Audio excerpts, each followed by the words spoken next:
Selamat petang, salam sejahtera.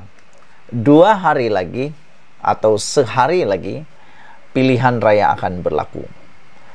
Kampanye terakhir adalah pada malam hari ini dan juga pada esok hari, yaitu hari Jumat. Kerana pada hari Sabtu, kampanye sudah tidak dibenarkan lagi dan tidak akan diberikan permit lagi. Kalau kedapatan, akan dikenakan hukuman.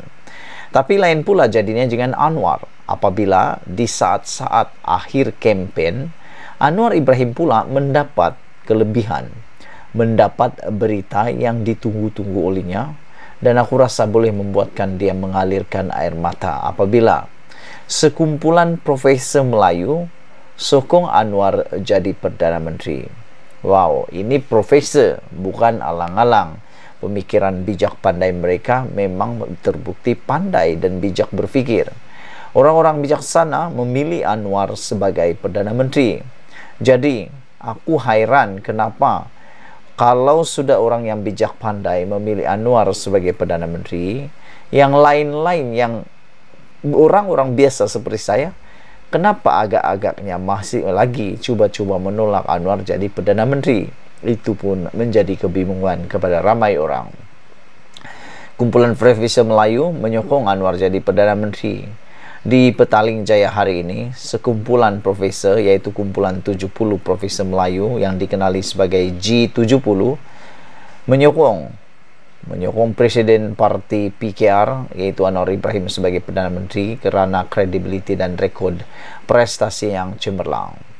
Anwar ada pengalaman dan integriti untuk memimpin masyarakat pelbagai kaum serta meningkatkan imej Malaysia di mata dunia, kata jurucakap G70 Wan Ramli Wan Daud.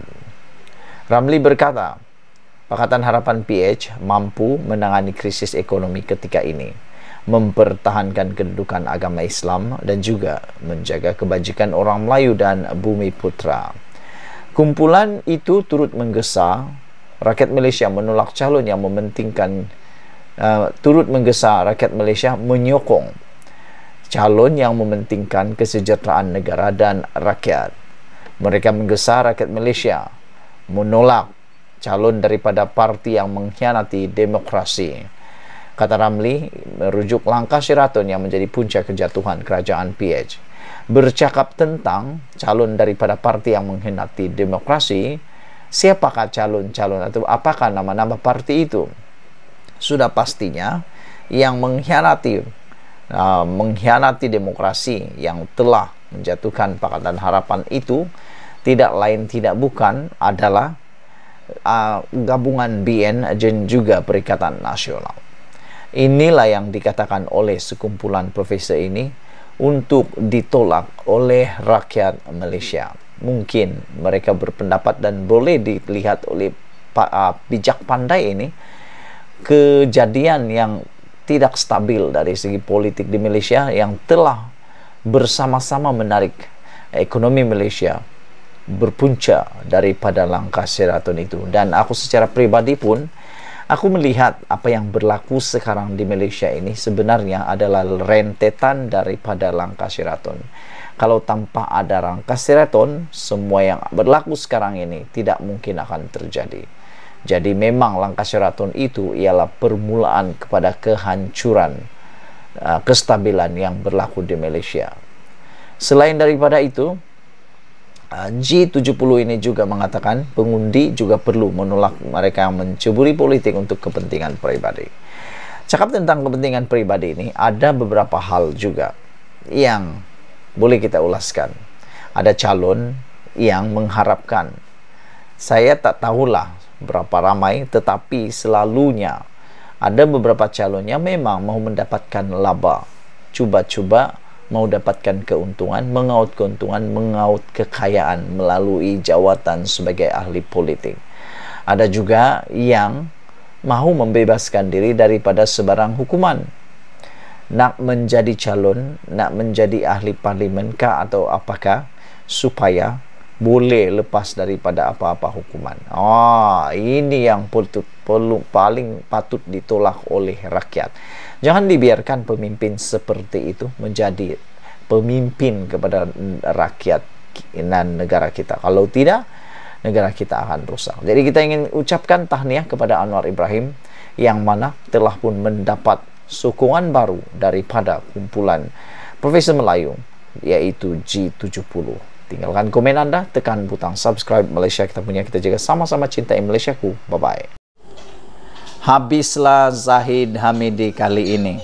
Apabila orang kuat, bekas orang kuat UMNO yang tak nak bertanding lagi, dedahkan pula perkara yang paling menarik tentang Zahid Hamidi, yaitu Nazri Aziz. Beliau kata Zahid tiada kuasa runding kerjasama dengan Anwar. Wow.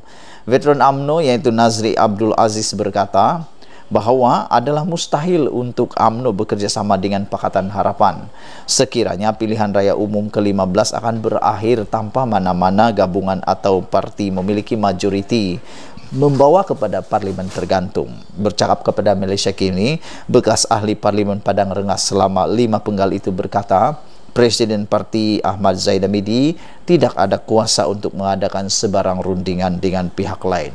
UMNO yang merupakan tunjang kepada Barisan Nasional masih lagi dengan usul no DAP no Anwar, kata beliau.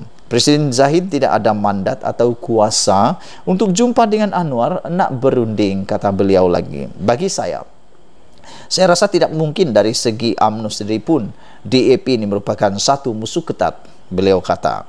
Jadi Zahid silap besar jika dia fikir bahawa ada kuasa untuk menentukan hala 7 ahli parlimen BN yang menang pada PRU 15, katanya lagi. Sebelum ini Presiden PAS Abdul Hadi mendakwa wujud muslihat antara UMNO dan BN dan PH dengan memastikan BN menang kurang kerusi untuk memberi kemenangan besar kepada PH. Dakwa Abdul Hadi, strategi berkenaan bertujuan memudah proses penggabungan antara BN dan PH untuk membentuk kerajaan persekutuan selepas PRU. Bekas Perdana Menteri Dr. Mahathir Mohamad turut membuat tuduhan serupa terhadap PH dan BN. Paksa tanda tangan SD adalah satu jenayah. Wah, ini satu menarik. Ini memang menarik. Sementara itu, Nazri juga berkata bahawa sebarang usaha untuk memaksa ahli parlimen BN untuk menandatangani surat aku janji atau SD adalah satu jenayah. Ada cerita yang mengatakan bahawa kita ada calon-calon yang diminta tanda tangan atau perjanjian, apa-apa perjanjian. Maknanya, esok dia boleh mewakili mereka untuk mengadakan sebarang rundingan. Ia satu tindakan jenayah bodoh untuk mengawal calon. Selepas mereka jadi ahli parlimen, kamu tidak boleh kawal mereka dengan memaksa menandatangani yang jelas melanggar hak mereka. Itu satu jenayah, kata Nazri Aziz. Boleh dikenakan penjara 7 tahun di bawah Akta Kanun Keseksaan, katanya lagi.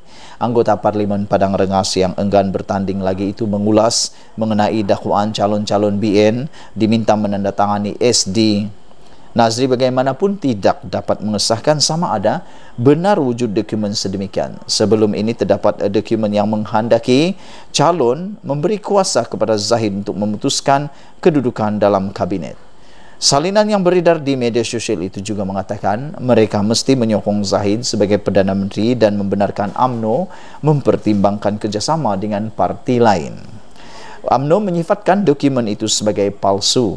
Menurut Nazri, sekiranya parlimen tergantung, kuasa adalah di tangan Yang di-Pertuan Agong. Jangan lupa benda itu. Esok tuanku akan tanya setiap ahli parlimen. Seri Paduka tak terima sesiapa mewakili mereka. Tuanku juga akan tanya setiap orang dan ahli parlimen tidak boleh dirangkum sebagai satu kumpulan dan diberikan kuasa kepada Presiden Parti untuk tarik mereka menyokong. Jadi, kerja minta tanda tangan SD itu satu kerja bodoh, katanya lagi.